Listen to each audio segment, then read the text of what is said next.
What's happening, guys? Welcome to Vertical Football and welcome to another episode of the Gameweek preview show. Yeah. This is the Manchester United versus Wolves edition. Manchester United versus Wolves. We are just going to be doing a simple and deep analysis at the same time, talking about factors that can affect this match, how Manchester United are going to line up, how Wolves are going to come into this game. But let me not speak so much about it. Let's jump right into it. Manchester United. I want to be like you, yes. Manchester United versus Wolves. How do you see this match? You see that match? Yeah. Man, you are, how will I put this? Man, you are an embarrassment. You understand? Yeah.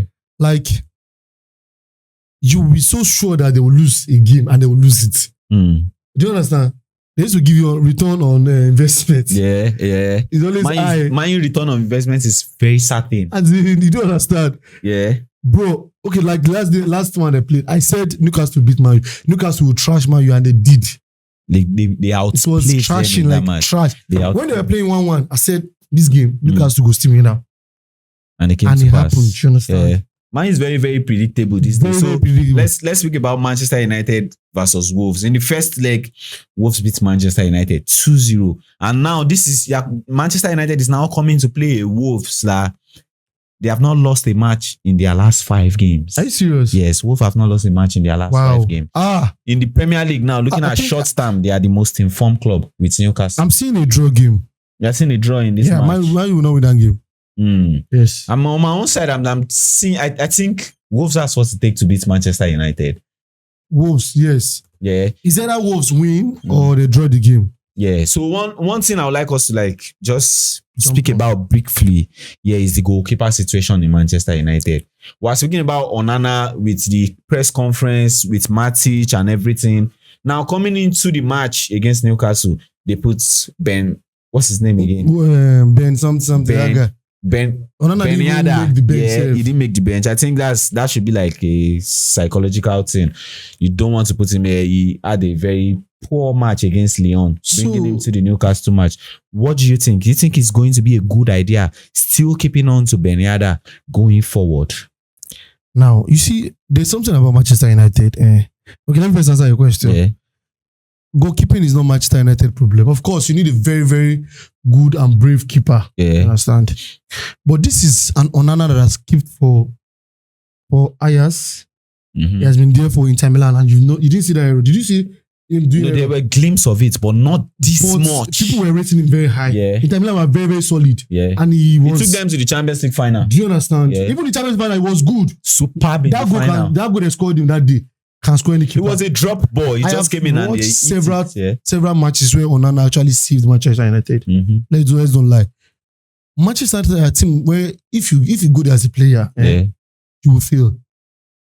You understand? Because of the pressure, they just want you to just deliver. Yeah, every day they take out the human part of you. Do you understand? That, like this guy can have bad days. You can even have mental breakdown. Yeah. Do you understand? Yeah. That's how they are craving over Osimhen. Osimhen can never go to Manchester United. Because anytime if Osimhen go to Manchester United, bro, you go to see Osimhen as average striker. I'm telling you. Now, if you now go to Man U now, no big team will not come for you again. You now be seeing Aston Villa coming for you. Be seeing Everton. They downgrade you. They will downgrade you as a player. Yeah. See, look at Delight. Delight now come be like rubbish. Do you understand? Onana, no good team will go for Onana again. Yeah. I think these things, one way I see it is, or another way I see it is, sometimes you get to club as a player, you do not play well, but with the backing of the club and everything, we don't accommodate rubbish as human being. That's one part. But sometimes when you're having your bad times, there are ways we can stand at your back. Like it will help you come back in your game. Yeah. But there is this thing with Manchester United. I want to put it to the fan base. They have this way of, it's almost like they want to kill their player. I'm telling you, you are trash, you are this, you are that. How do you want him to come back to his normal self? I read something today that Amorim is looking at getting a goalkeeper in the summer. Do you understand? Now, it's a bad deal for Onana. Yeah, definitely. Because now, it won't get a good club. Let me don't lie to you. It won't. It's very difficult. Mention any player that has left Manchester United and go to a good club. Good club. Apart from Scott McTominay. McTominay. And Yeah.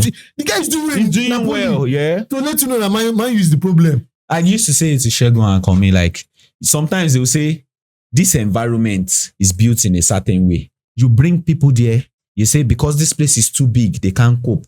What if you are actually the problem? What if the culture in this environment is the problem? What if it's not these people? And what if it's not their attitude? What if this culture in this environment is just turning them from what they can possibly be into like the negative side of who they can be? Yeah. And so I try to like we'll put it on the players too, but trust me, I think Manchester United environment is too, I don't want to use the word toxic. It is. Yeah, it is actually toxic. It's too much. I know Manchester United fan will come for us, but I don't care. Thing. We have spoken too much about Manchester United. Let's come into Manchester United and Wolves. Do you still stick to your part? Wolves win or draw against Manchester United. Yes. Yeah. So it's very nice speaking about Manchester. I think like this. You didn't give yours now. What's yours? No, I think Wolves should win this match. Okay, I'm giving Wolves in a very, very good form. Wolves should win this match against Manchester United.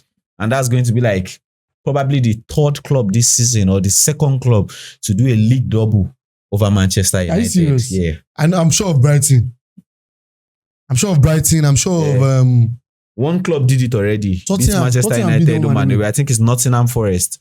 Nottingham Forest did it. One other club. And I think if Wolves does it, that's going to be like the third club. Europa League like this is done. No, I don't think they need. I watched Shegun's 5 things and I truly buy into his idea of it. Like they don't need to go to Europe anymore.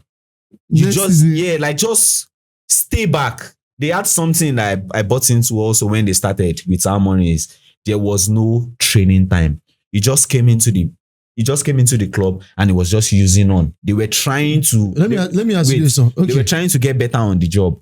But it's very obvious that it did not work out. So going back to Europe again will be like, it's going to be a choked fixtures. There's not going to be so much time on the training ground to get together. Let me ask something. Yeah. Do you think the guy came at the wrong time? And do you think if they give him enough time, if they give him like next season to buy player, do you think he'll perform? Yes, I think so. I think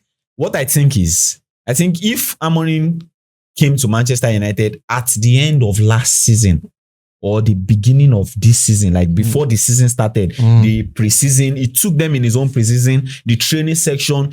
There was at least, as a player, if you get 1 month of taking another person's philosophy, just in the training ground and playing with it, with their age and mentality, their level of players, they will get some things as baseline. So it's them having bad player, not bad coach? I don't think he's a bad coach. I don't think Amorim is a bad coach. I don't think so. Okay. The only thing I have with him is, or let me put it to you now. Do you think he should be flexible with that his formation? The 3-4-3. It's not working for him. What should he do? Do you think he should be flexible? I just think he just need the summer to chill out and buy his player. Yeah. And still continue with what he has on ground. Get rid of the player he doesn't want. Yeah. Let's see what he can do with that. Yeah. They will get it all done. I believe it's Manchester United, but that's my only advice. Like Shegun have said it in his 5 things. Just try not to go to Europe. But it's very hard because you will not go to play Europa and go and intentionally lose now. Yeah. But thank you guys for staying with us. It was nice having you guys around. So if you are watching this content that you have not subscribed, please kindly do that for us. Subscribe to get more of contents like this. And for this video, like, share, and drop your comments. And we'll see you some other time.